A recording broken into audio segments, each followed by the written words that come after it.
मुरादाबाद में कुंदरकी थाना क्षेत्र के जैतपुर पट्टी गांव में 3 दिन पहले मुश्ताक की हत्या का पुलिस ने खुलासा कर दिया है। पुलिस के मुताबिक मां बेटे ने मिलकर ही मुश्ताक को मौत के घाट उतार दिया और बेटे निजामुद्दीन ने अपनी भाभी को फंसाने के लिए भाभी समेत 5 लोगों के खिलाफ झूठी रिपोर्ट लिखा दी।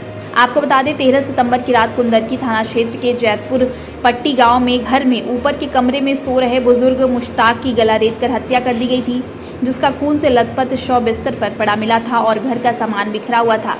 इस मामले में बेटे निजामुद्दीन ने अपनी विधवा भाभी पर संपत्ति हड़पने के लिए मायके वालों के साथ मिलकर लूट और हत्या करने का मामला दर्ज कराया था। वहीं जब पुलिस ने पड़ताल शुरू की तो मां बेटे ही मुश्ताक के हत्यारे निकले। पुलिस के मुताबिक मुश्ताक विधवा बहू की आर्थिक सहायता करता था, जिसके चलते बेटे निजामुद्दीन ने अपनी मां के साथ मिलकर उसकी हत्या कर दी।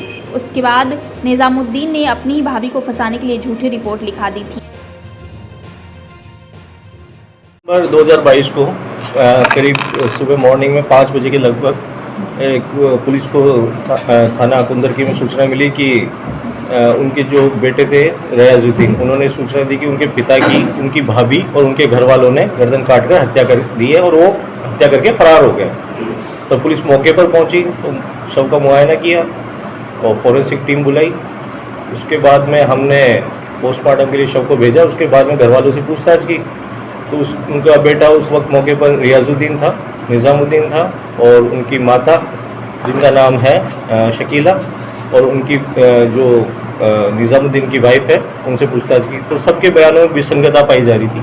सब अलग अलग कहानी बता रहे थे। तो हमें वहीं डाउट हुआ क्योंकि ये बता रहे थे कि हम सब यहीं थे, तो कुछ अलग, कोई अलग कहानी बता रहा, कुछ अलग कहानी बता रहा। लेकिन इन्होंने अपनी तहरीर दी, निजामुद्दीन ने तहरीर दी अपनी भाभी शबाना, उसके पिता, उसके भाई के खिलाफ कि ये लोग आए, इन्होंने हत्या की और हत्या करते हुए हमने इनको भागते हुए देखा। हमने उनको पूछताछ के लिए थाने बुलाया, उनकी CDR निकलवाई। CDR हमने जब एनालिसिस किया तो उनकी किसी की भी लोकेशन घटनास्थल पर नहीं आ रही थी।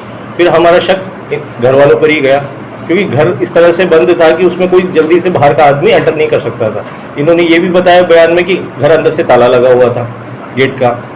तो हमारा आसपास के लोगों से पूछताछ की तो पता चला कि कुछ चीज़ें ऐसी सामने आई। जब थोड़ी हमने इससे कड़ाई से पूछताछ की तो थोड़ा सा ये कुछ बयानों में जो इसने उस घटना के दिन दिए थे बयान और 2 दिन बाद के बयानों में और भी अंतर आ रहा था। फिर ये आज ये भागने की फिराक में था, वहाँ पे जो बाईपास है कुंदरकी बाईपास, तो हमने इसको पकड़ के इससे अच्छे से पूछताछ की तो इसने स्वीकार किया, बताया कि इसी ने और इसकी माँ ने अपने पिता की मर्डर का प्लान किया था। वजह यह थी क्योंकि इसकी भाभी शबाना को इसके पिता ने पुराने वाला मकान दे दिया था। अब इसके पिता कई बार कहते भी थे कि नए मकान में भी मैं तुम्हारी भाभी को हिस्सा दूंगा। तो इस बात से निजामुद्दीन नाराज था, इस बात से उसकी माँ भी नाराज थी और ये कई दिनों से मौका पा रहे थे कि ऐसा समाधान ढूंढा जाए जो एक तीर से 2 निशाने हो जाए कि पिता का भी काम हो जाए और भाभी का भी हो जाए। तो भाभी ने कुछ दिनों पहले इनके खिलाफ मुकदमा कराया था मारपीट का, तो इस बात से और ज़्यादा ये चिढ़े हुए थे। तो इन्होंने प्लानिंग की कि अपने पिता की हत्या करके इल्ज़ाम भाभी और उसके घर वालों पर कर दिया जाए।